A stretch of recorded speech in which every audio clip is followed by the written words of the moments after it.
The tapping of his own cane on the parquet floor sounds like a metronome in an empty house. 3 steps, thump, 3 more steps, tap. The morning ritual is the same: bedroom, bathroom, kitchen, living room, study. The 5 rooms in which I've wandered like a shadow of myself since Veronica left.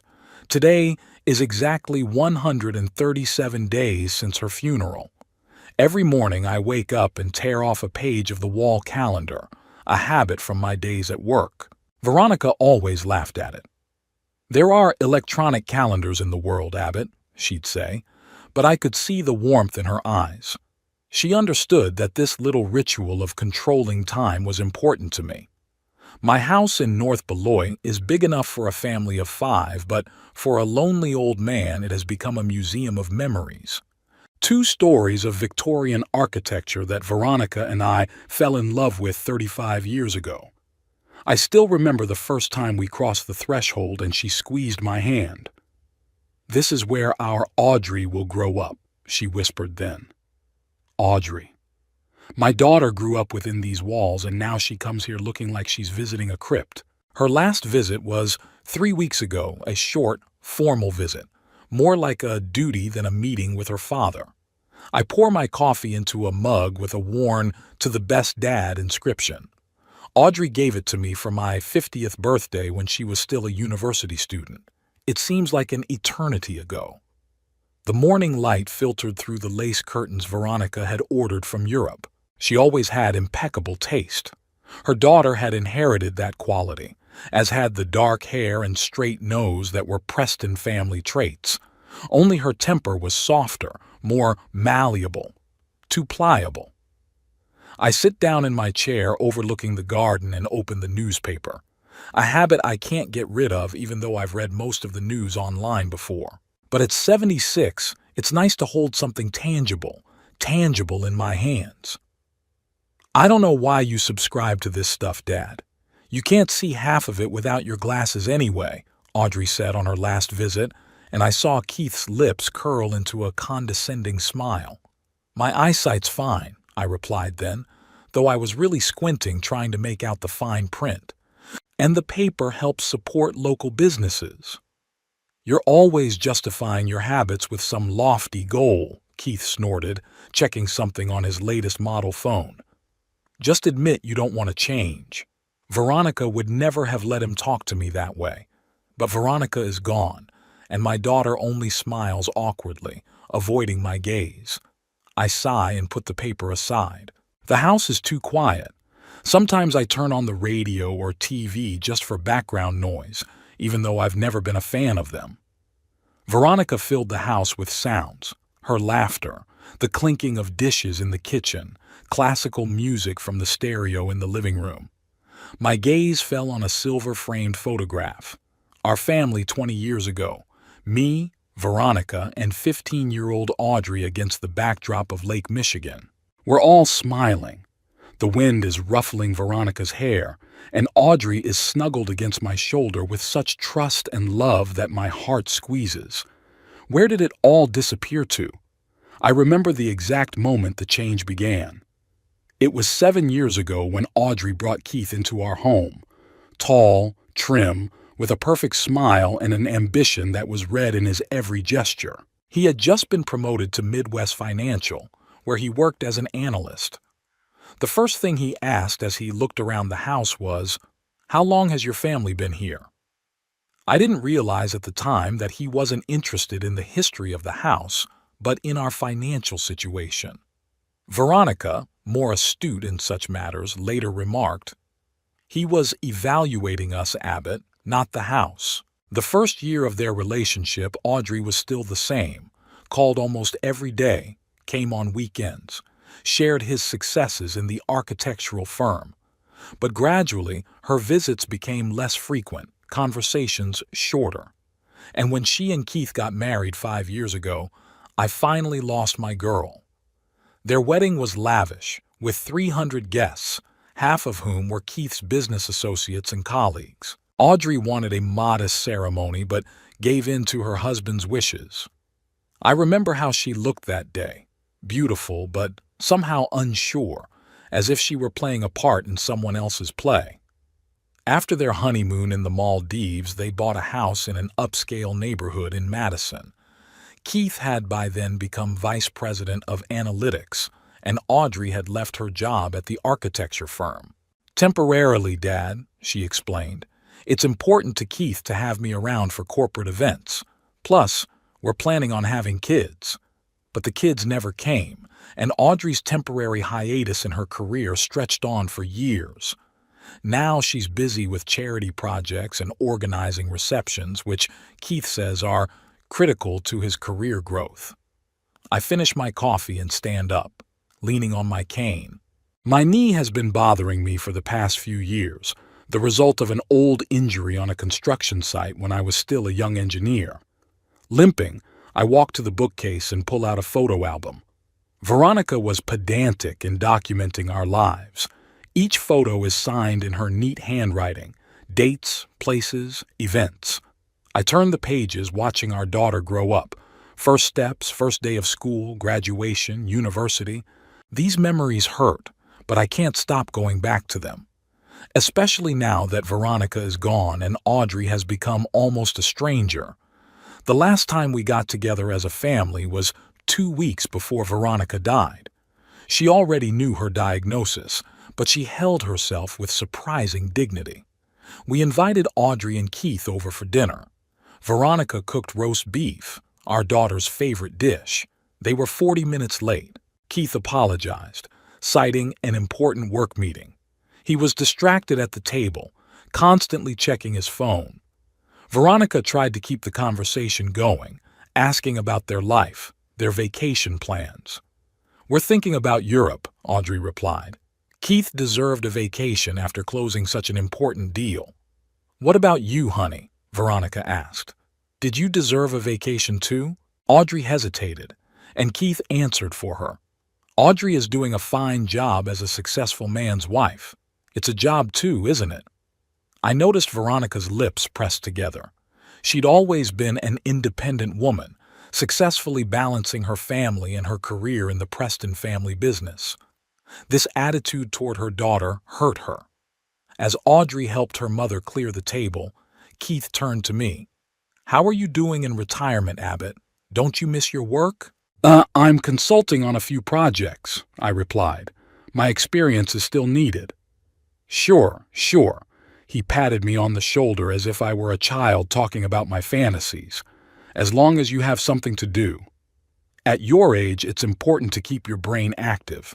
There was no direct insult in his words, but the tone, the patronizing tone of a man talking to a helpless old man. I kept my mouth shut for Veronica and Audrey. Now I regret it. I regret all the times I swallowed a grudge, the times I didn't put Keith in his place, the times I let him think I was a weak, senile old man to be ignored. Veronica had seen it all.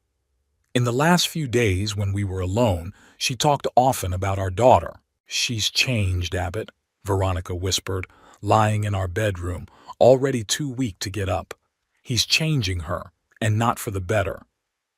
I closed the album and set it down. It's time to get ready for the weekly chess club meeting. It's one of the few social activities I've kept after retirement. The club is based at a local college, and its members include both my peers and younger people. I appreciate this opportunity to interact with different generations. I climbed the stairs to my bedroom to change. Veronica and I's room has remained almost unchanged. I couldn't bring myself to put her things away. Her perfume is still on the dressing table. Her closet is full of her clothes. The book she didn't finish is on the bedside table with a bookmark on page 213. Sometimes I sit in her chair by the window and imagine she's still here, watching the garden she loved so much. I talk to her, tell her about my day. It probably looks pathetic, but I don't care. I put on the tweed jacket Veronica gave me for my 70th birthday. "You look like an Oxford professor in it," she laughed as she helped me try on the update. I smile at the memory, though my eyes sting treacherously. I go downstairs and grab my car keys. Audrey hinted recently that it was time for me to stop driving, but I've passed all the tests at the DMV and my license is valid for 3 more years. Plus, I never take the highway and only drive on familiar routes. I leave the house, lock the door. My Volvo is an older model but in perfect condition. I take as much care of it as I do my house. Keith once offered to help me choose a new car, more in keeping with your status, but I declined. This is the car we picked out with Veronica, and I'm not ready to part with it. On my way to college, I passed the Preston Chemicals building, the company founded by Veronica's father. The massive glass and concrete structure towers over the neighboring buildings as a reminder of the Preston family's influence on Beloit's economy. Veronica was a member of the board of directors, although her brother Richard handled the operational management. I never got involved in the family business, concentrating on my career in engineering at Midwest Construction. By the time I retired, I was a project manager, responsible for major construction projects in 3 states. My job brought in a steady, good income, and along with Veronica's money, we lived more than comfortably. Audrey and Keith must assume that I live mostly on retirement. They don't know about my investments and consulting contracts that provide me with additional income. And we never talk much about Veronica's share of the Preston business in front of Keith. I park outside the college building and walk slowly toward the room where the chess club meets. On the way, I meet Benjamin Paxton, my old friend and regular chess partner. "How's your knee, Abbott?" he asks, noticing my cane. "It's been better," I reply. "But Dr. Klein says I'm in great shape for my age." "How's Audrey? Still married to that pompous banker?" Ben is one of the few people who can see right through Keith. They've met at a few town events, and Ben has taken an instant dislike to my son-in-law. "Things haven't changed," I sigh. "They came 3 weeks ago. They spent an hour here and left, citing some important appointment." "Have you thought about moving closer to them?" Ben asks as we enter the club room. "Madison isn't that far away after all." "And be a burden?" I shake my head. "No, Ben. I'll stay in my house as long as I can take care of myself. And when I can't, well, there are wonderful boarding houses for the elderly." Ben frowns, but he doesn't argue. He's a widower himself and understands my desire for independence. We sit down at the chessboard and I forget my troubles for a while, immersed in the familiar game. My mind becomes clearer as I calculate moves, strategize, and anticipate my opponent's actions. At such moments I feel younger, sharper. After a few games, 2 of which I win, Ben and I go to the cafeteria for coffee. Elliot Tyson, an economics professor and one of the younger members of the club, joins us. "I heard about Veronica Preston's death," he says, turning to me. "I'm sorry for your loss, Mr. Holbrook. I've been studying the Preston Chemicals case study for my students, an impressive company with a strong corporate culture." "Thank you, Elliot," I nod. Veronica was proud of the family business. "I understand the controlling interest is still in the family's hands," the professor asks. "Yes, between Richard and," I stammer, not wanting to go into the details of the inheritance, "the other family members." Elliot tactfully changes the subject, but this brief conversation brings me back to my thoughts about Veronica's inheritance. I know I'll have to meet with the Preston family lawyer soon to discuss her will. Veronica has never explicitly mentioned her financial arrangements, but has hinted that she has taken care of me. When Ben and I say goodbye after the club, he invites me to dinner the following Friday. "My daughter Lauren is coming with her grandchildren," he says. "They'd love to see you." I agree, feeling slightly jealous. Ben and his daughter have always been close, even after she married. She calls him every day, brings the kids over on weekends. It's not like Audrey and me. On my way home, I stop at the supermarket. The grocery cart looks so empty for one person. A pack of coffee, bread, eggs, a few apples, a ready-made dinner from the cooking department. I don't cook as much as I used to. What's the point of trying for just myself? In the checkout line, I notice a local newspaper with a headline about the expansion of Preston Chemicals. I buy a copy to read at home. Upon returning, I put the car in the garage and walk slowly to the front door. The house greets me with silence and coolness. I turn on the light in the hallway, hang up my jacket, and go into the kitchen to sort through my purchases. A cooked dinner heats up in the microwave while I look through the mail and the newspaper. An article on Preston Chemicals reports on a new line of environmentally friendly industrial solvents that the company will start producing next quarter. It was Veronica's project. She's always insisted that a business should not only be profitable, but responsible. I eat dinner in the dining room, sitting at the head of a large table that seats 12. Veronica and I used to host receptions here for co-workers and friends. Now I only use this end of the table, and the rest of it is covered with a tablecloth to protect the polished wood. After dinner, I grab a book and sit down in the living room. The antique clock on the mantelpiece strikes 9 p.m. It was once the time when Veronica and I discussed the day, shared news, made plans.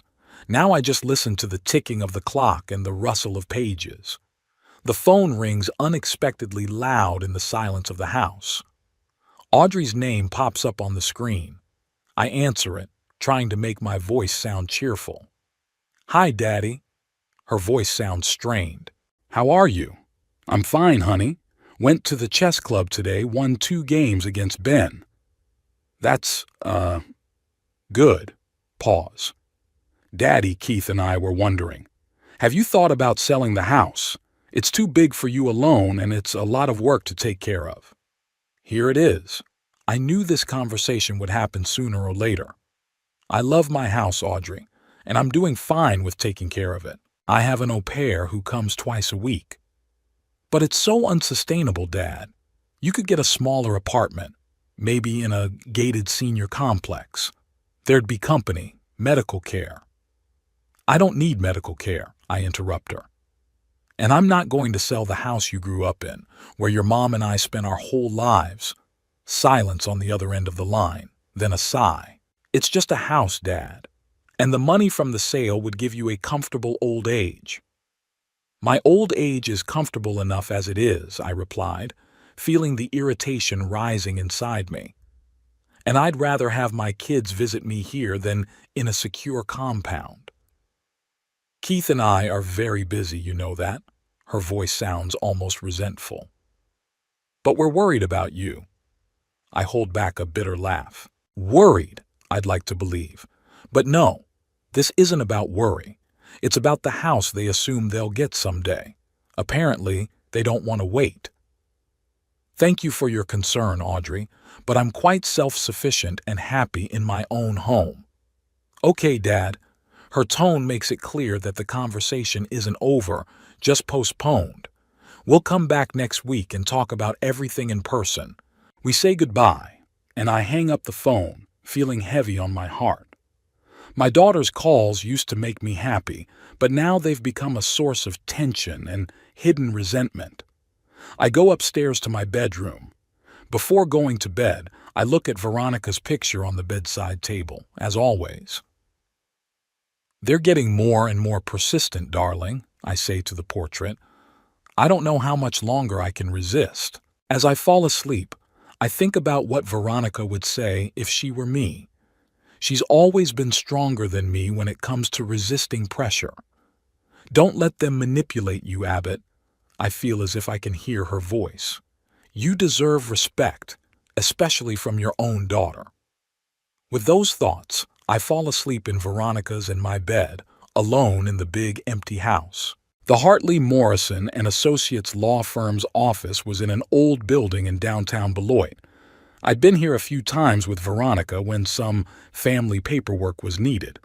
Today, I walked through the massive doors alone, leaning on my cane harder than usual. My knee had ached again during the night, a reminder of my age and the frailty of my body.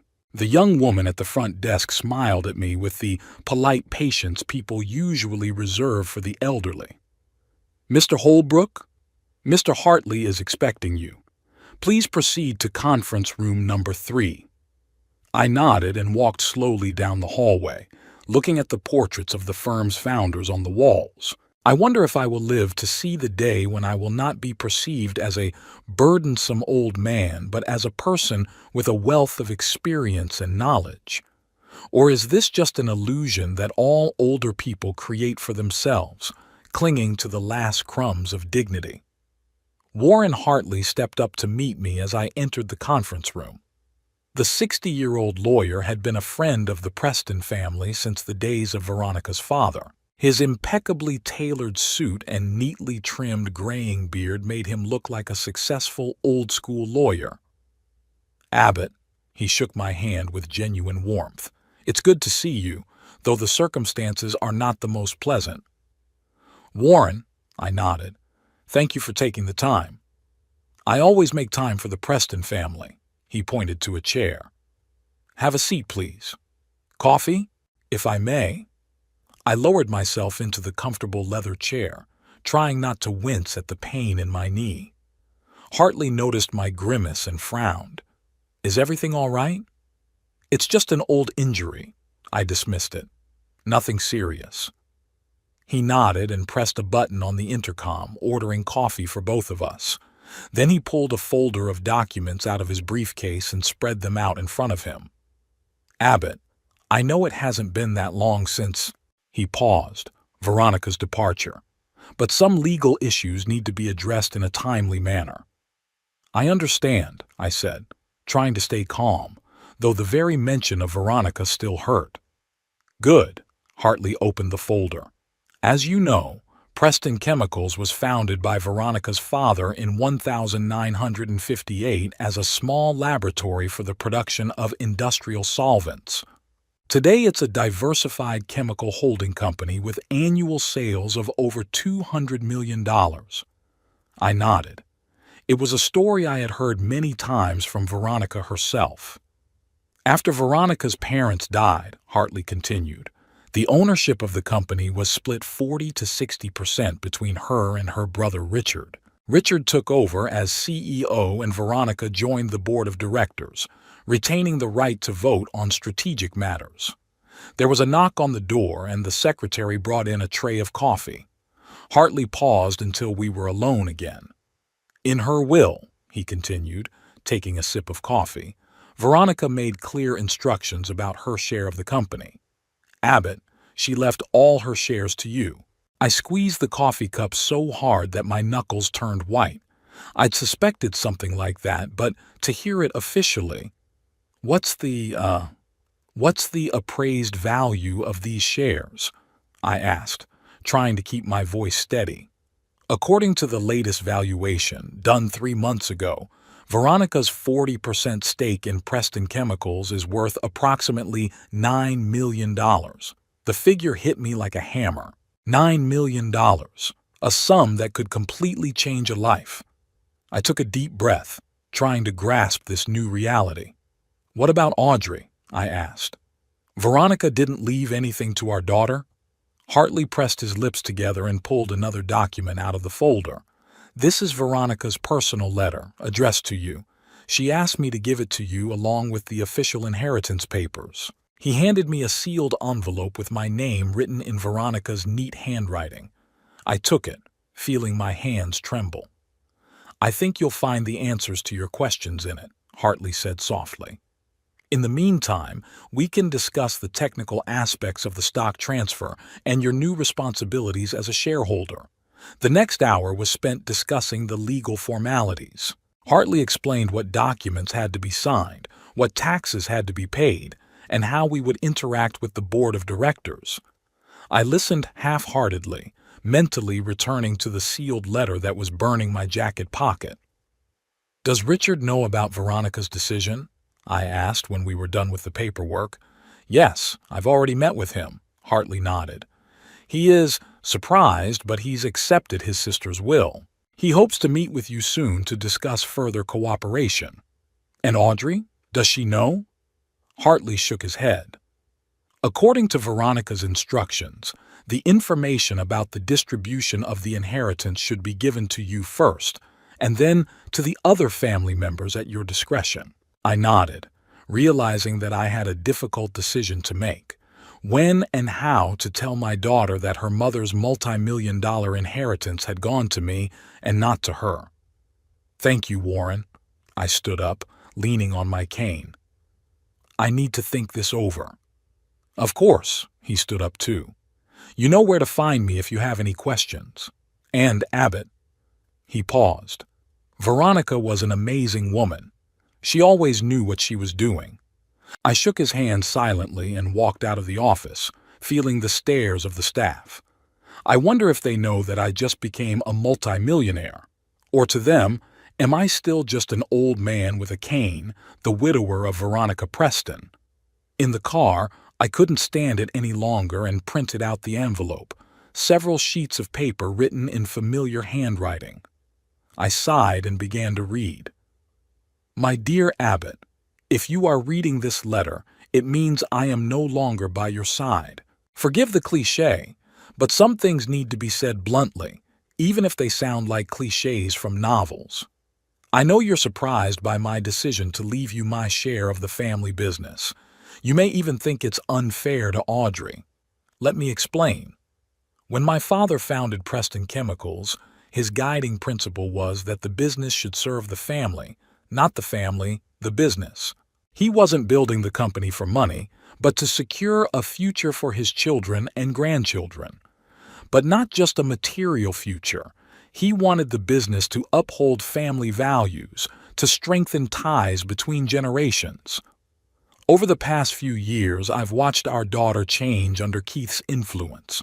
From a bright, independent girl with ambitions of her own, she is turning into an appendage to her husband, a shadow of the man you and I raised. I can't blame this on Keith alone. Audrey made her choice.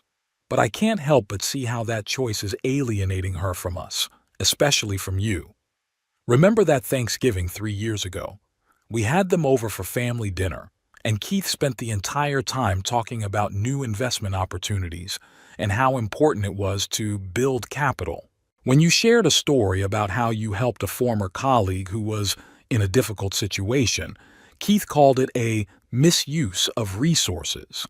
And Audrey, she just sat by and nodded as if those cold calculations were her opinion too. Or remember last Christmas when Keith insisted on spending the holidays not with us, but at a ski resort with his business associates. Audrey called you just 3 days before Christmas, knowing how much you were looking forward to seeing her. I saw your face after that call, Abbott. I saw you trying to hide your disappointment by saying that young people have to make their own lives. And remember last year when you had that nasty heart episode, Audrey didn't show up at the hospital because Keith had an important corporate dinner. They didn't show up until the 3rd day when the danger had passed, and Keith kept checking his phone, clearly bored and wanting to leave as soon as possible. I'm not telling you all this to stir up resentment or bitterness. I just want you to understand that my decision to leave the stock to you is not just a financial arrangement. It's my way of protecting what my father built for the family. If I had left my share to Audrey, it would have gone to Keith. I've seen how he looks at our fortune as a resource to be optimized, as a means to achieve his ambitions. In his hands, the family business would lose its soul, become just another asset in an investment portfolio. You, Abbott, despite not being Preston by blood, have always understood the true value of what my father created. You respect tradition, value people over profit, never chase status, and the trappings of success. You are the kind of person I can trust with my family's legacy. I'm not saying Audrey should be left with nothing. I'm just giving you the right to decide when and how she will participate in the family business. Perhaps in time, she'll reevaluate her priorities.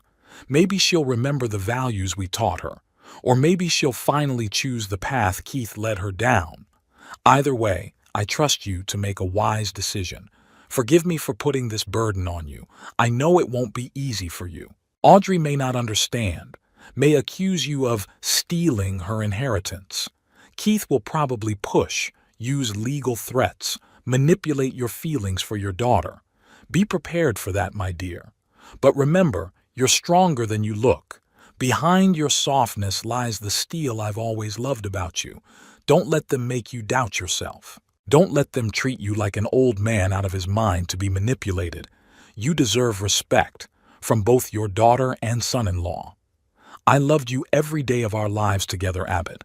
And even now, as I leave, I continue to love and care for you. Use this inheritance wisely, not to buy Audrey's affection or Keith's respect. That's impossible. Use it to live a decent life, to uphold the values we believe in, to continue my work at Preston Chemicals. And please don't let grieving for me cloud your remaining years. Live life to the fullest. Enjoy every day. I'll be there for every breath you take, every beat of your heart. Always yours, Veronica.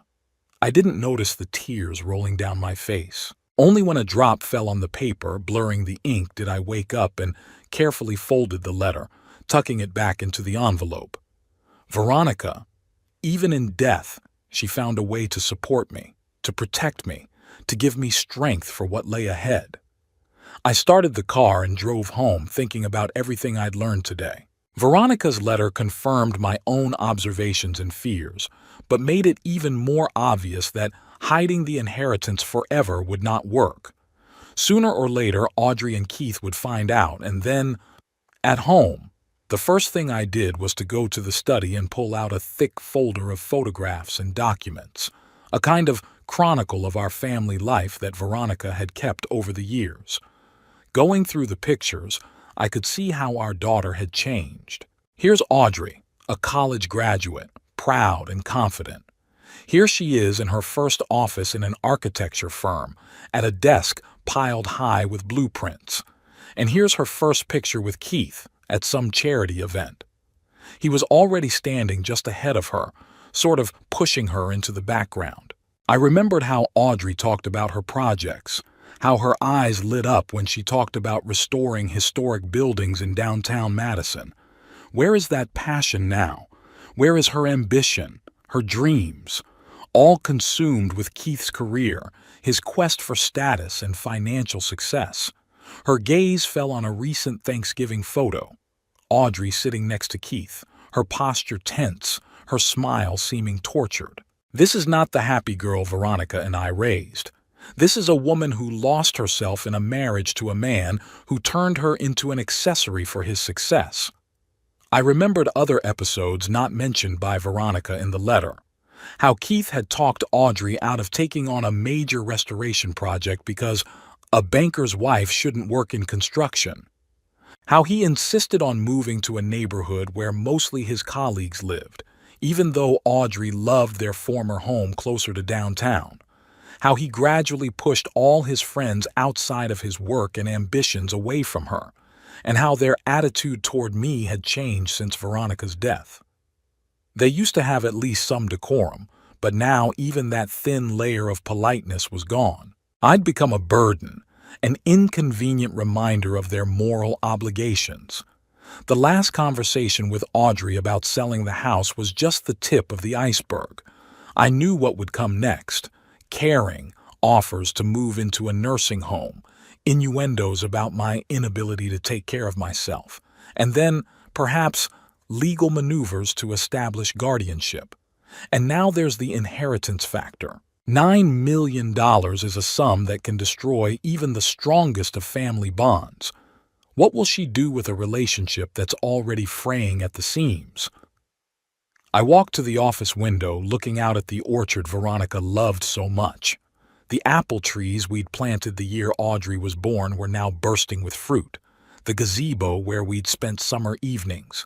It all held the memory of our family's best days. It wasn't an easy decision to make, but in the end, I had no choice. I had to protect Veronica's legacy, not only materially, but spiritually as well. I had to honor her last will and the trust she had placed in me. I won't tell Audrey and Keith about the inheritance. At least not yet. First, I must meet Richard, understand how the company works, get up to speed. I have to prepare for the inevitable confrontation that will ensue when the truth comes out, and it will come out. I had no illusions about that. There are no secrets in a small town like Beloit. As Veronica had predicted, I was in for a tough test. But now I had her letter, a reminder that I was not alone, that I was acting in accordance with her will, that I was protecting what we both believed in. I put the photos back in the folder and tucked it away in my desk drawer. Then I pulled out my cell phone and found Richard Preston's number. It was time to take matters into my own hands. It was time to prove that I wasn't a helpless old man who could be manipulated and ignored. I was Abbott Holbrook, Veronica Preston's husband, and now a $9 million shareholder in Preston Chemicals. It had been 2 weeks since I learned of the inheritance. In that time, I had time to meet Richard Preston, Veronica's brother, and immerse myself in Preston Chemicals. Richard was more than happy for me to attend. Apparently, he has always valued my engineering expertise and management experience. We agreed that I would attend monthly board meetings and delve into the company's current projects, especially the new green solvents business that Veronica had started. I deliberately avoided talking to Audrey about the inheritance. She called a few times, mostly to revisit the subject of selling the house, but I skillfully turned the conversation to other topics. I needed time to think and prepare. That Saturday morning, I did my usual garden chores. Veronica had always insisted that we should take care of the plants ourselves, even if we could afford a gardener. "It's therapy for the soul," she used to say. And I knew she was right, especially now that working in the garden had become a way for me to stay in touch with her. The sound of a car pulling up made me lift my head from the rose bushes. Keith's black Audi stopped at the gate. I hadn't expected their visit. Audrey hadn't said anything about coming during our last conversation. There was another car parked next to the Audi, a silver Lexus I hadn't seen before. I slowly straightened up, shook the earth off my gardening gloves, and walked toward the house. My knee was making itself felt again, forcing me to lean harder on my cane. Not now, I thought, trying to control my face so I wouldn't show pain. Keith was already ringing the doorbell when I walked in the back door. Audrey was standing next to him, pale and tense, and just behind him was an unfamiliar man in a strict suit with a leather briefcase. "Dad." Audrey stepped forward as I opened the door. "We need to talk." "Of course, dear." I tried to smile. "Come on in. I'll just wash my hands." I headed for the bathroom, feeling the tension thicken in the air. Something had happened. Something had changed. Audrey didn't just look worried. She looked almost frightened. And Keith. Keith exuded that peculiar energy I'd noticed in him before important business negotiations, a mixture of aggression and anticipation. When I returned to the living room, I found all three of them sitting on the couch, Keith in the center, Audrey to his left, the stranger on his right. I sank into my chair, trying to look relaxed. "So, to what do I owe the pleasure?" I asked, looking at my daughter. "Abbott." Keith took the lead, not letting Audrey answer. "Let me introduce Mr. Andrew Greenberg, senior partner of Greenberg and Associates." The lawyer gave me a brief nod. "Mr. Holbrook." "Mr. Greenberg." I nodded back politely, though my insides clenched. "A lawyer, so this is a serious case." "Dad," Audrey finally said, her voice shaking, "why didn't you tell us about Mom's stock?" There it was. The truth had come out just as I'd suspected. The only question was when and how they found out. "How did you find out?" I asked, determined not to deny the obvious. "I have friends in financial circles," Keith straightened, clearly pleased with his knowledge. "Beloit is a small town, Abbott. Things like this don't stay secret for long." I nodded, accepting that explanation. Most likely someone at Preston Chemicals had blurted it out, or perhaps Richard himself had mentioned it in a conversation with a business associate. Information travels fast in those circles. "And what do you want to discuss?" I asked, not wanting to make it any easier. "Dad," Audrey stepped forward, "Mom left you her share of the company. It's $9 million. "I know the value of the stock, dear," I said softly. "Then you must realize that's not fair." There was a hint of resentment in her voice. Mom always said that the Preston business was a family legacy that should be passed down from generation to generation. I'm her daughter, her only child. Why would she disinherit me? I looked at her and saw the pain in her eyes. Genuine pain, not just greed or calculation. But then I noticed Keith's hand on her shoulder, a possessive, controlling gesture. Veronica had every right to dispose of her property as she saw fit, I said. She made her decision, and I intend to honor it. A decision made under the influence of severe illness, under the influence of powerful drugs, Greenberg interjected, opening his briefcase. We have reason to believe that Veronica Preston was not of sound mind when she signed the last draft of her will. What the hell? I could feel my anger boiling over. You didn't even know her. Veronica was lucid until the very end. The oncology didn't affect her brain. However, Greenberg pulled out documents. The drugs she was taking could have significantly affected her cognitive function. We consulted with experts. What experts? My voice got harder. Did you access her medical records? That's illegal. We work with publicly available information about the effects of certain drugs, the lawyer replied evasively. And there's legal precedent for challenging wills made under similar circumstances. I shifted my gaze to Audrey. She looked embarrassed, but she wasn't stopping this farce.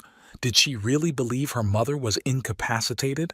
Or was she just letting Keith act on her behalf like he always did? We don't want to take this to court, Abbott. Keith spoke softly now, almost friendly. We're all family here, and we can work this out amongst ourselves. A fair division of the inheritance is what we want. And what do you think is fair? I asked, already knowing the answer. A full transfer of the shares to Audrey, Keith answered without hesitation. After all, it's her mother's legacy, her family's legacy. You've lived a good life, Abbott. You have a pension. You have this house. And Audrey still has children to raise, a future to provide for. I almost chuckled. Children. The ones they kept putting off because Keith's career was more important. Now, they suddenly remembered the unwritten grandchildren when it came to money. Veronica wanted her business to stay in good hands, I said, in the hands of someone who shared her values and vision. Are you implying that I don't share my mother's values?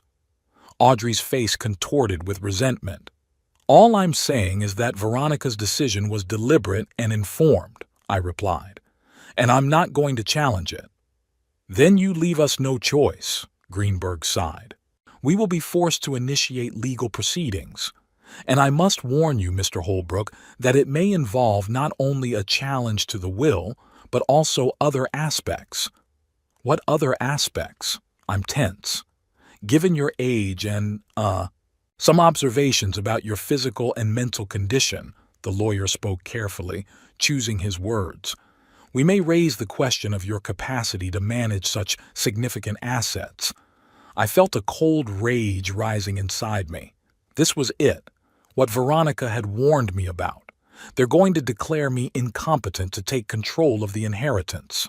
Dad, Audrey looked frightened, as if she was just now realizing where this conversation was taking them. We don't want to get to that point, but you have to understand, it's too much money, too much responsibility for someone your age. My age, I repeated slowly. So you think that at 76 I'm not capable of making decisions? Not capable of running a business? Even though I spent 30 years running the project department of a major company? That was a long time ago, Dad, Audrey said softer now, as if reassuring a child. The world had changed. Business has changed. It's going to be hard for you to keep up. And Keith, of course, will not. I turned my gaze to my son-in-law. He's such a modern, progressive financier. I work in this field, Abbott, Keith shrugged his shoulders. I have experience and connections. I can be of use to the company. I'm sure you can, I nodded, except that Veronica seemed to doubt it. Keith's face flickered with irritation, but he quickly pulled himself together. Look, Abbott, he said in a businesslike tone. Let's be realistic. even if you win this fight. And it will be a long, grueling process that will undermine your health. Ultimately, who will inherit the stock when you die? Audrey is your only heir. So wouldn't it be better to pass them on now, avoiding unnecessary conflict and expense? I looked at him, at the confident, almost arrogant face of a man used to getting what he wanted. Audrey, who no longer seemed like my daughter, more like Keith's shadow, his appendage, the lawyer, ready to use my age against me, and I realized it was time for my surprise. "You're right, Keith," I said calmly. "No one wants a protracted conflict, and I realized that at my age, it would be unwise to think years ahead." A shadow of relief ran across their faces. They thought they had broken me, that I was giving up. "That is why," I continued, "I have already taken the necessary steps." I stood up, leaning on my cane, and walked over to the secretary in the corner of the living room. I opened the drawer and took out a folder of documents I had prepared with Warren Hartley's help over the past 2 weeks. "What's this?" Keith frowned. "The documents transferring control of my interest in Preston Chemicals to a management trust," I replied, returning to my chair. "Under this agreement, I retain the right to a lifetime income from the stock, but the operational management of my share goes to the company's board of directors, and upon my death, the shares will be put up for public trading with preemptive rights of redemption for existing shareholders." "What?" Keith straightened up sharply. "You can't do that." "I already did." I placed the documents on the table between us. "The agreement was signed 3 days ago and is effective immediately. It's legally flawless. You can check it out, Mr. Greenberg." The lawyer grabbed the papers and began to look through them quickly. His face grew darker with each page he read. "It's really—" He cleared his throat. "The document is correct, but we can still challenge it on the same grounds of incapacity." "You can try," I smiled. "Just keep in mind that 2 independent doctors were present at the signing, and they testified to my excellent mental state. Besides, I had a full medical examination a week ago, the results of which are attached to the documents. And yes, I took an IQ test, 138 points in case you were wondering. Pretty good for a man of my age, isn't it?" Keith turned pale. I could literally see the thoughts racing through his head as he calculated his options and realized he'd lost. The stock would never belong to him, not now, not after my death. All his plans fell apart in an instant. "Dad," Audrey's voice trembled, "why did you do this? Why didn't you want the family business to stay in the family?" "Because it was your mother's wish," I answered. "She believed the business should be run by people who shared her values and vision, regardless of family ties. And I agree with her." "You've disinherited your grandchildren," Audrey exclaimed. "What grandchildren?" I raised an eyebrow. "The ones you and Keith keep putting off because you have to reach a certain status, a certain income level first. The ones you suddenly thought of when it came to money." Audrey recoiled as if struck by a blow. I'd never spoken to her that way, never been so direct, but now was not the time to soften the blow. You can't do this," she mumbled. "It's not fair." "Life isn't fair at all, honey," I sighed. "And you know what else isn't fair? The way you and Keith have treated me and your mother these past few years, the way you ignored our requests for attention, the way you looked down on us, the way you treated me after Veronica died. We took care of you." Audrey raised her voice. "You cared so much that you couldn't find time to visit me more than once a month. You cared enough to offer to sell the house and move into a nursing home so that you wouldn't be burdened by your presence. You cared by discussing my legal capacity behind my back and bringing in a lawyer to threaten me with a lawsuit if I didn't give you the money." I spoke calmly, but every word hit the mark. Audrey turned pale, tears welling up in her eyes.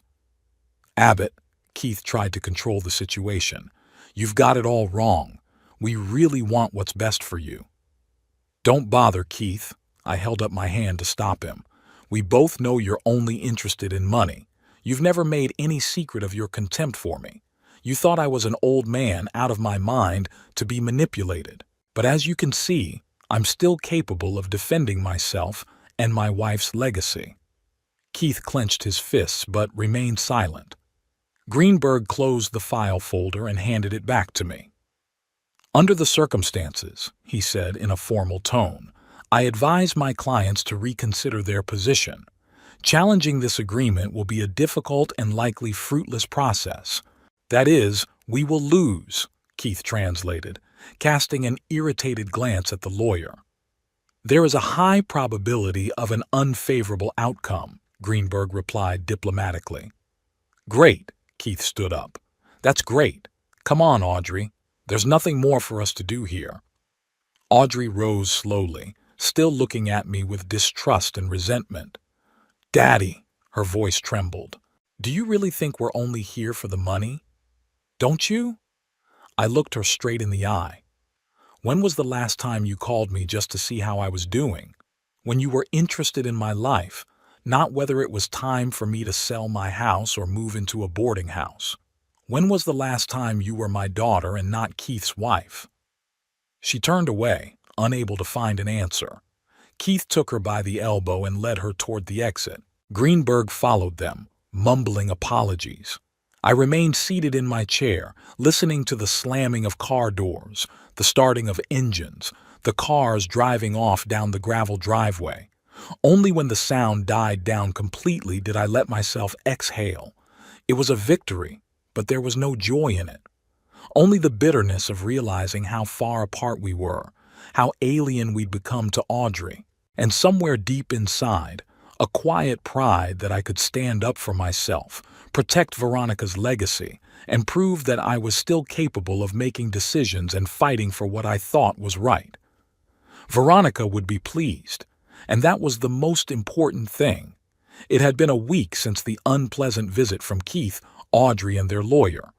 I tried to get back into a routine, but conflicting emotions still raged inside me. Pride that I had been able to protect myself and Veronica's legacy mixed with bitterness at the realization that the gulf between my daughter and me had become seemingly insurmountable. Audrey didn't call. I made no attempt to contact her either, feeling that we both needed time to digest what had happened. Every night I sat by the phone, thinking about dialing her number, and each time I hung up, not knowing what to say. How do I explain to my daughter that it wasn't about money, but about principles?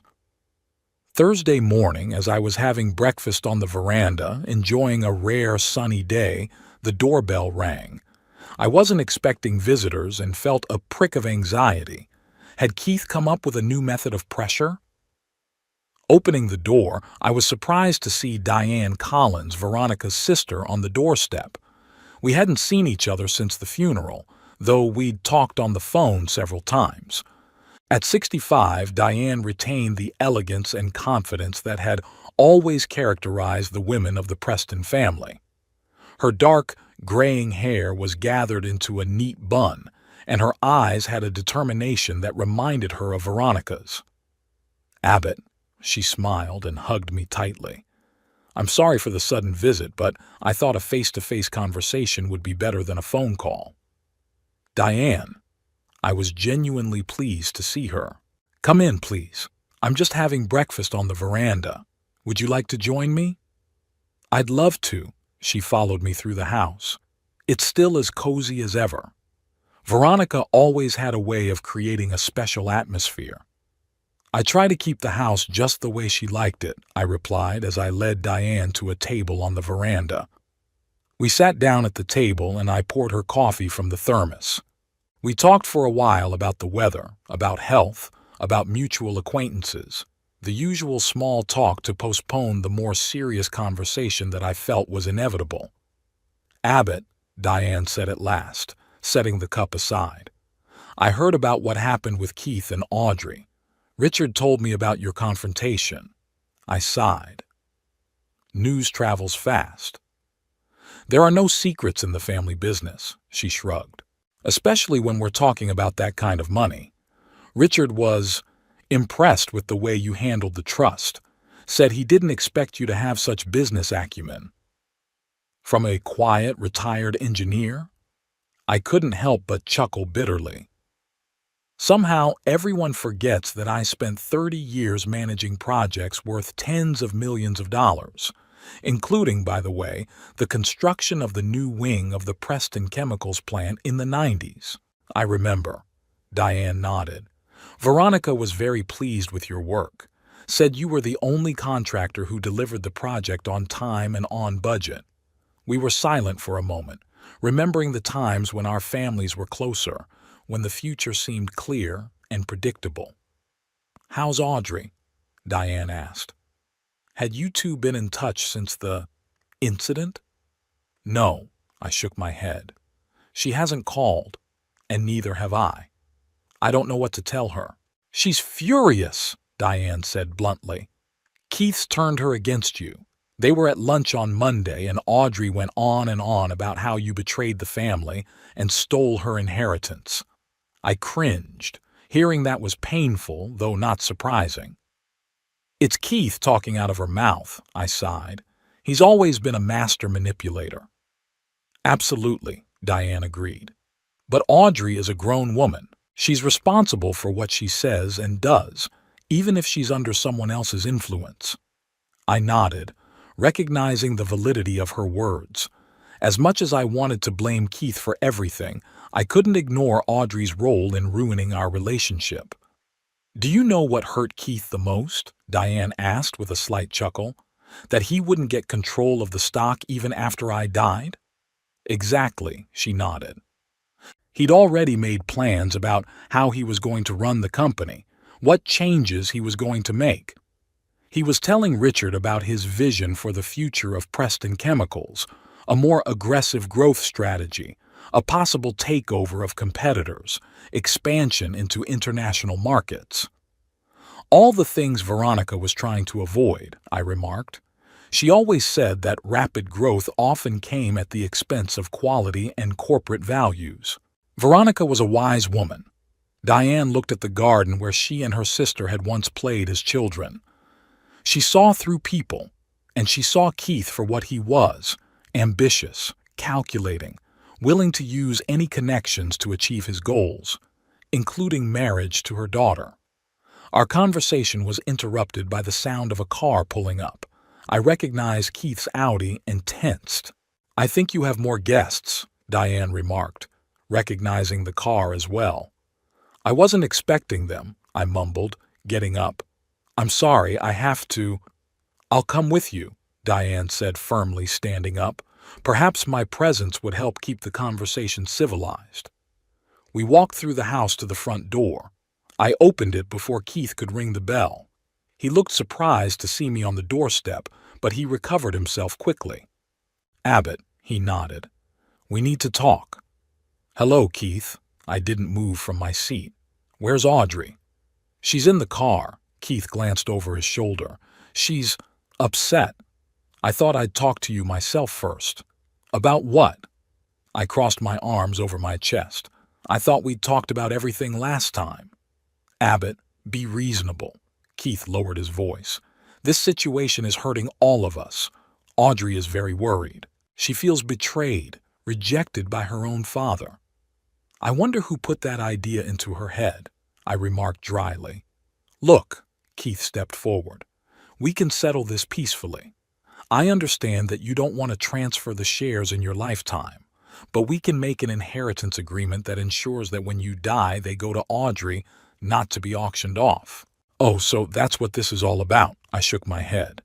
"You're still hoping to take control of the company, just a little later than you originally planned." "This isn't about control," Keith was getting annoyed. "It's about justice. It's about family legacy." "Family legacy?" Diane's voice suddenly came from behind me. She came forward and stood next to me. Interesting coming from the man who was about to completely change the company's strategy, contradicting everything the Prestons had built up over the decades. Keith visibly paled when he saw her. "Diane," he tried to smile. "I didn't expect to see you here." "I visit my family often," she smiled back coldly. Unlike some people, I don't show up only when money is involved. At that moment, the car door opened and Audrey appeared. She looked pale and exhausted, as if she hadn't slept for several nights. "Daddy," she walked over to us, ignoring Diane. "We need to talk. Alone." "Anything you want to say to me, you can say in front of Diane," I replied, gesturing for them both to come in. "Let's not discuss family matters on the doorstep."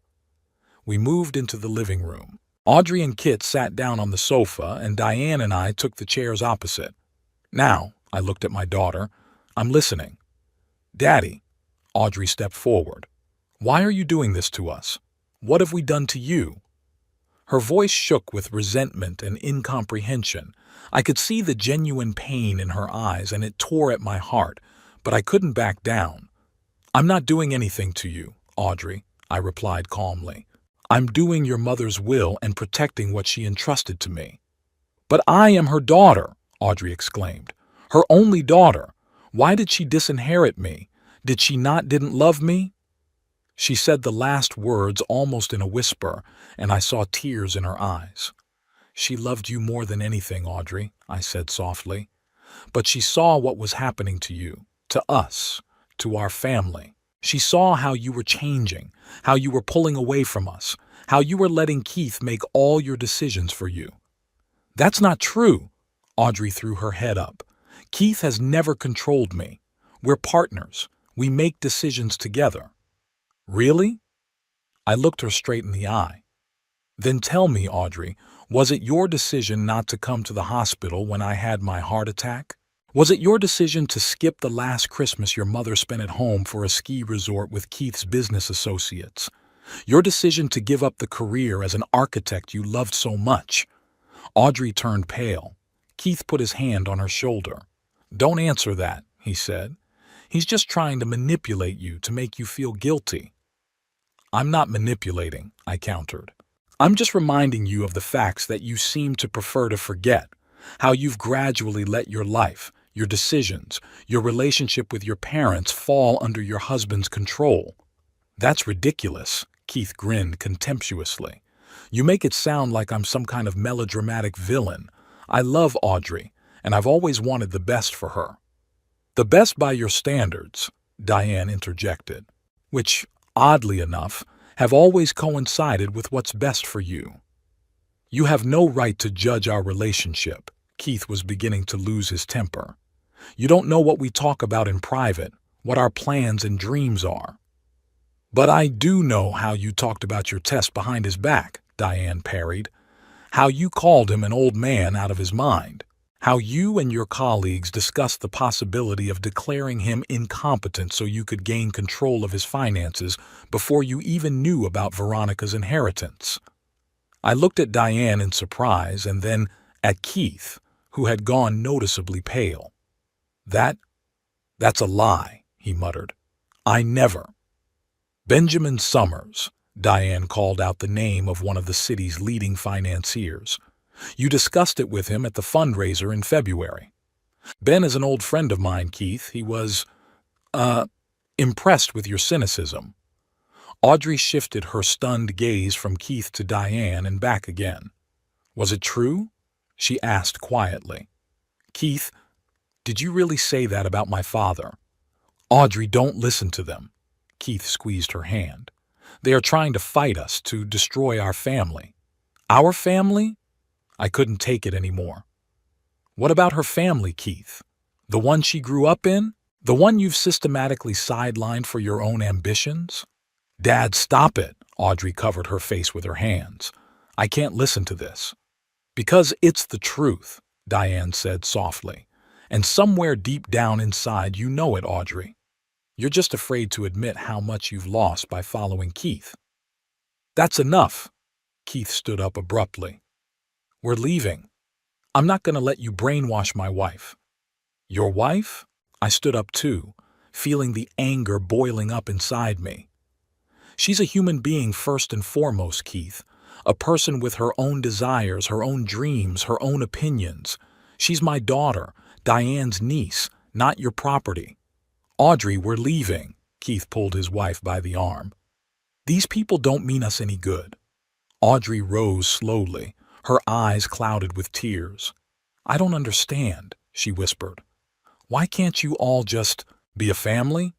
Why does everything have to be so complicated?" "Because some people make it complicated, honey," I replied. "Some people put money and status before family ties." "You mean you?" Audrey suddenly blurted out, and I saw anger flash in her eyes. "You're the one who disinherited my mother. You're the one who decided I wasn't worthy of being part of the family business."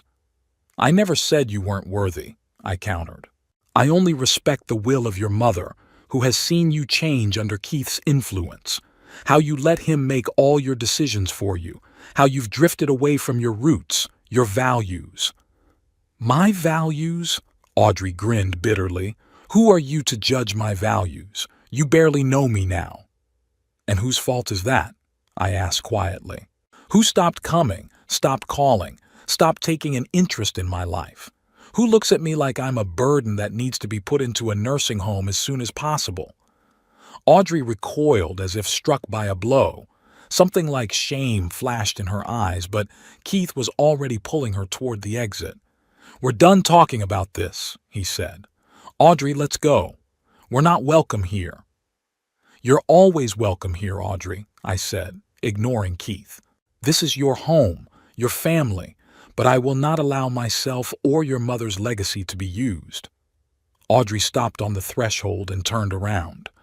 Her face was contorted with emotion, resentment, anger, confusion. "You're selfish, Daddy," she said in a trembling voice. "You're a cruel, stubborn old man who can't bear to see his daughter grow up and live her own life.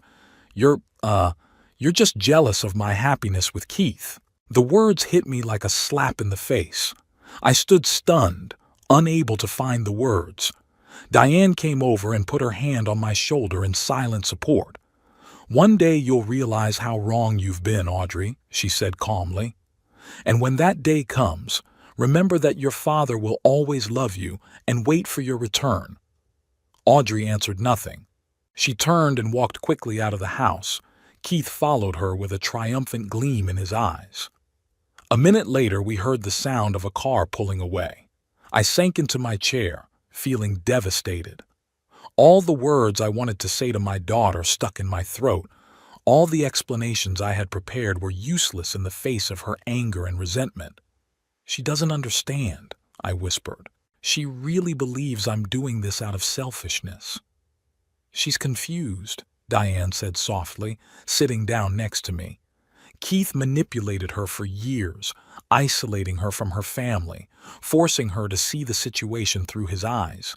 No wonder she can't grasp the truth right away." "But what if she never does?"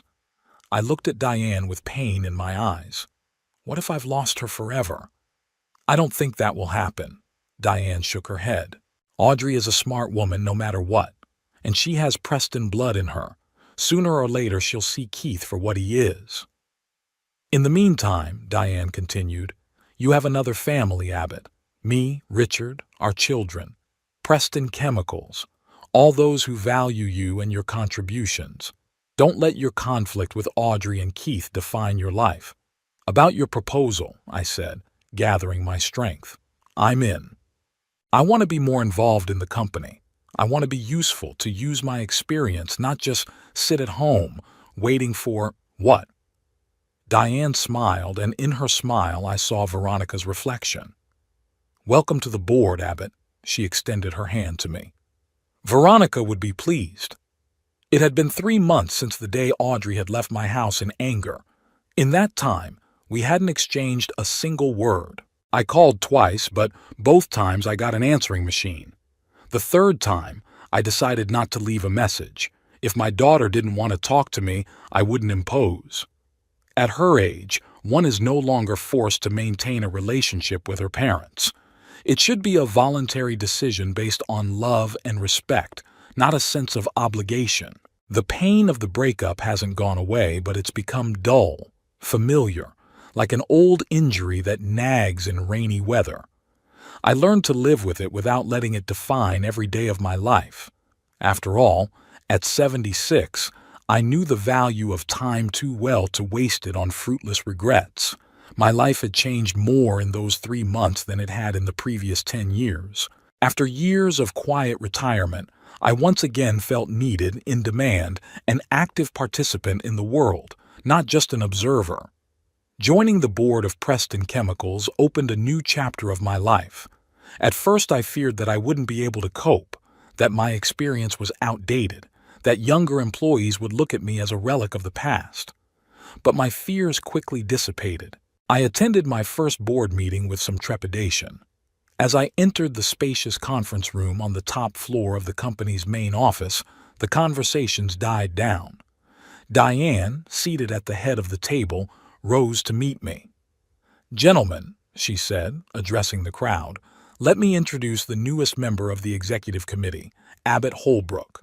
Many of you know him as Veronica's husband, but he is here today as a shareholder and an experienced executive whose contributions to the company will be invaluable." Richard Preston, Veronica's brother, shook my hand with genuine warmth. "Welcome to the family business, Abbott. We've been waiting a long time for you to join us." The rest of the board also greeted me, and I felt that I was not being received out of politeness, but with real respect and expectation. The first meeting was about the new line of environmentally friendly solvents, a project that Veronica had started shortly before her illness.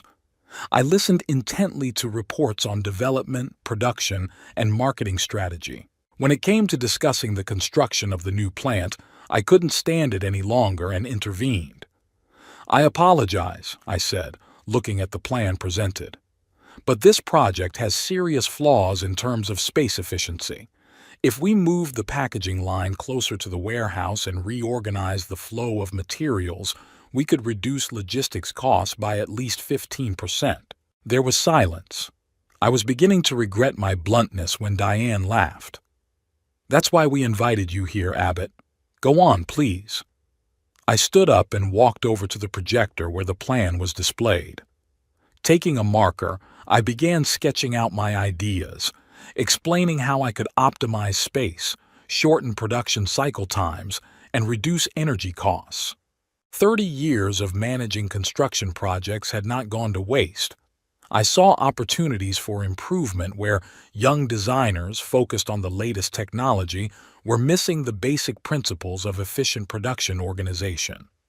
By the end of the meeting, my suggestions were unanimously accepted, and the project's young architect, Jason Curtis, approached me with a notebook full of questions and ideas.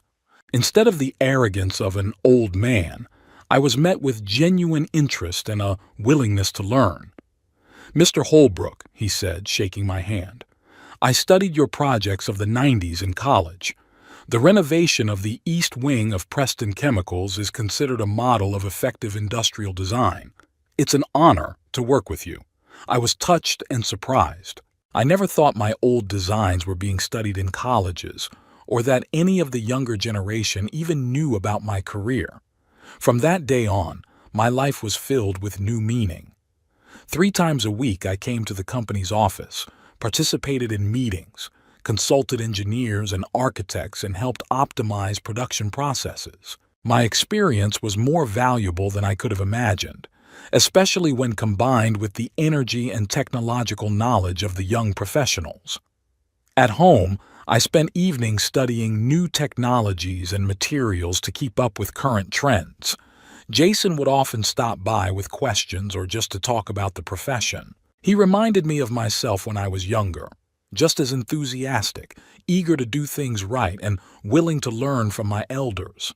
In his company, I felt myself not as an outdated dinosaur, but as a wise mentor passing on knowledge to the next generation. But the most unexpected turn was my bonding with Diane's family, especially her son Nate. Nate, a 32-year-old sustainability researcher, came to Beloit for the summer to work with Preston Chemicals' environmental department. We met at a company picnic that Diane threw to celebrate the successful launch of the first batch of new solvents. "So you're the Uncle Abbott my mom told me so much about," Nate said, approaching me with a glass of lemonade. "The engineer who saved the green solvents project." Your mom's exaggerating, I smiled. I just put in a few suggestions for optimization.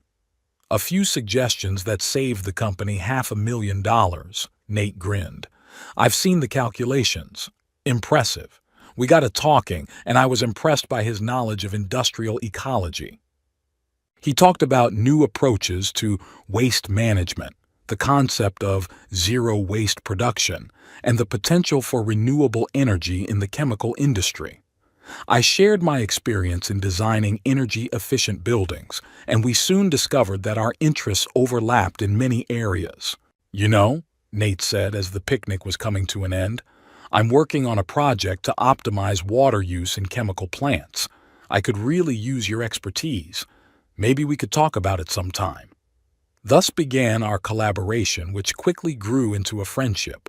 Nate would come to my house and we would work on his project together, discussing ideas, arguing about technical solutions. Sometimes Jason would join us, and my quiet house would be filled with the energy of young minds, fresh ideas, and heated discussions. Nate, unlike Audrey, was genuinely interested in my life, my views, my experiences. He asked questions about the past, not out of politeness, but out of genuine curiosity. He wanted to know how Veronica and I met, how I started my career, what projects I consider the most successful. He asked about Veronica and Diane's childhood, about the formation of Preston Chemicals, about the values the company's founder had built into its foundation. It's amazing, he said one day, looking at old family photos. I always thought of Grandpa Preston as a dry businessman obsessed with profit. Turns out he was a true idealist who believed the chemical industry could be environmentally responsible. He was ahead of his time, I nodded. In the 60s, few people thought about the environmental impact of industrial development, and he was already pushing for closed-loop water treatment and reduced emissions. Veronica inherited his vision. Her green solvents project is a direct extension of his ideas. Nate hesitated, fiddling with a picture of his grandfather. You know, I always felt like a bit of an outsider in the family. My interests seemed too idealistic, non-technical. My parents wanted me to be a chemical engineer like my grandfather or a financier like my father. I went into environmental science. They didn't judge me, but I felt I disappointed them. You're actually the closest to your grandfather's original vision, I said. It's just that you've chosen a different path toward the same goal, environmentally responsible business. Nate's eyes lit up. Is that really what you think? I know that, I smiled. Your grandfather would be proud of you, and so would Veronica. After that conversation, Nate started dropping by more often. Sometimes he brought his girlfriend Lauren, a young environmental studies teacher from the local college. Sometimes Diane would come over too, and we'd have impromptu family dinners. My house, which had been empty and quiet for so long after Veronica's death, was once again filled with voices, with laughter, with life. I remembered Veronica's words from her letter. Don't let grief for me cloud your remaining years. Live fully. Rejoice in every day. Now I realize that was exactly what she meant. Not just an existence, not just doing routine chores, but a real life with new interests, new connections, new joys. Of course, I still missed Audrey. Every time the phone rang, I hoped for a moment to hear her voice. Every holiday I thought of her, remembering how we celebrated them together when she was a child. But I learned not to let that pain poison my new life. In the early fall, when the Green Solvents project was successfully launched, the company threw a big celebration. Richard Preston invited business partners, local government officials, and the press. I was to give a presentation on the innovative aspects of production. Preparing for the presentation, I was as nervous as a student before an exam. It's one thing to discuss technical details in a small circle of specialists, and quite another to present the project to the general public. Nate helped me prepare by patiently listening to my practice speeches and giving me tips on how to improve my presentation. You can do it, Uncle Abbott, he said the night before the event. No one knows this project better than you. It's not easy to speak in front of large audiences at my age, I admitted. I'm afraid I'll forget important details or get confused by numbers. That's what slides are for, Nate smiled. But even if you forget something, it's okay. People aren't here for a perfect presentation, but to hear from the person who saved and improved an important project. Your experience and contribution speak for themselves. His words gave me confidence, and the next day I felt ready to speak. The gala was held in the large hall of the town hall, which was full of people. I noticed a few of my old colleagues from the engineering company where I worked before I retired. They waved to me, and I felt a surge of pride. They had come to support me on this important day. When Richard Preston introduced me as a key figure in the success of the project, I took the stage to a round of applause. Taking a deep breath, I began my presentation, talking about how an innovative approach to organizing the production made it more efficient and environmentally friendly. I spoke confidently, clearly, with the enthusiasm of a person who is passionate about his work. I showed slides, explained graphs, and gave examples from my own experience. The audience listened attentively. Many took notes. When I finished, the hall burst into applause. After the presentation, people came up to me. Journalists, business representatives, former colleagues, everyone wanted to ask questions, congratulate me, express their admiration. I felt that I was not a 76-year-old widower, but a professional in the prime of life, whose knowledge and experience are valued and in demand. Among those who approached was my old friend Benjamin Paxton, my regular chess partner. Abbott, he shook my hand firmly. You look 20 years younger than you did 3 months ago. What happened? Life happened, Ben, I smiled. Just life. At the buffet after the presentation, I stood surrounded by Diane, Nate, Lauren, and Jason as Richard Preston raised a glass to the success of the project. I want to thank the person without whom this day would not have happened, he said, looking in my direction.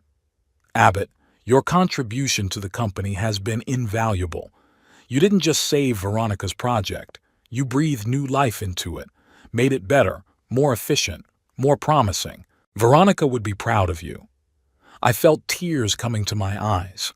The thought that I was able to continue Veronica's work, to preserve and build on her legacy, filled me with deep satisfaction. I'm only doing her will, I replied, raising my glass.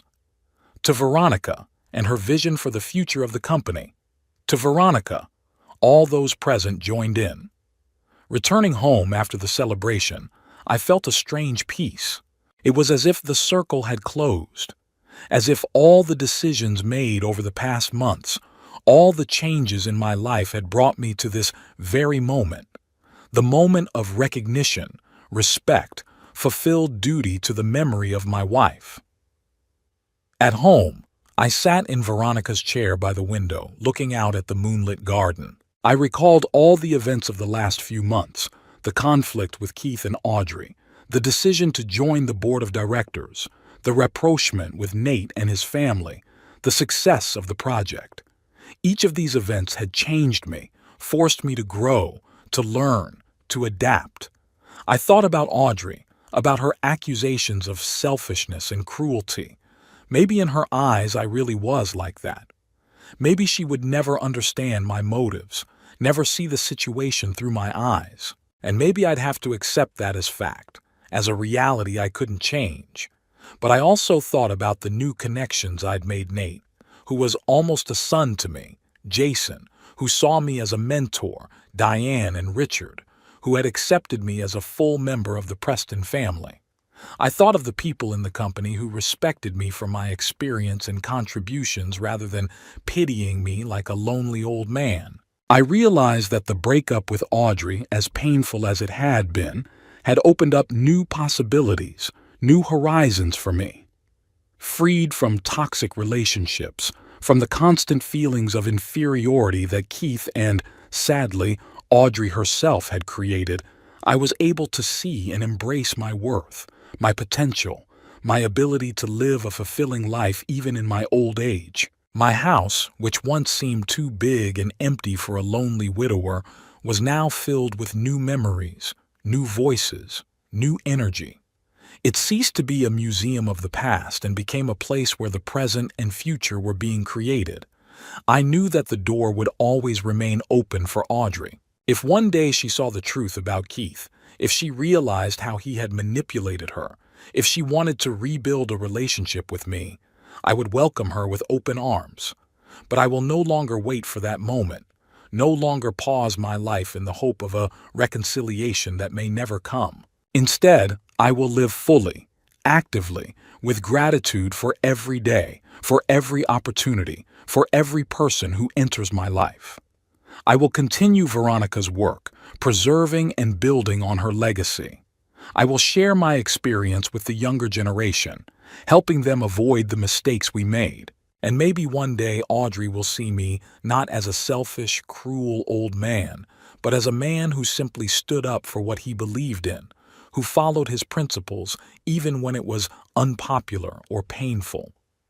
In the meantime, for now, I will enjoy this new chapter of my life, full of challenges, discoveries, and real, genuine relationships with people who appreciate me for who I am.